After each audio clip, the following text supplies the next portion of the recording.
So taking Star Trek, for example, Star Trek had a small machine called the Replicator. And the Replicator was this device that you tell it to make something, and it'll make you whatever you tell it to make. So if you wanted hot tea, it'll create hot tea for you. And this is the first generation of that machine. You tell it to make something from you, and it's going to take digital information and physically make it.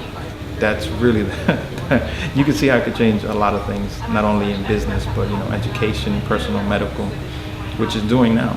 It's not 200 years in the future, it's actually changing that stuff now. You can have several different iterations of this model. If you need to take off the garage and add another layer, you could do that and print it out again and then see how it looks. If you want to create this in layers so you could open up the inside and see the floor plans, you could do that also. So that's really the benefit of 3D printing, is you could iterate and change things a lot. So this is the machine itself. It creates three-dimensional photorealistic prints. For example, you have this banana. That took about 9 hours to do in the machine, but it comes out of the machine already colored. And that's without a polish or a finishing. Because it is paper, it acts like wood, so you could give it a nice polish to it. You could do tons of things with it. So you could dip it in a rubberized solution, and now it's rubberized, so you could bend it. You could also make GIS models of a terrain feature.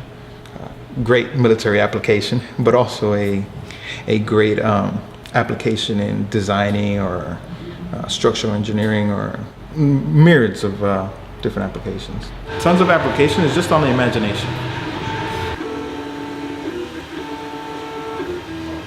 I have a little saying here that you make the digital physical with a 3D printer, and with a 3D scanner you make the physical digital.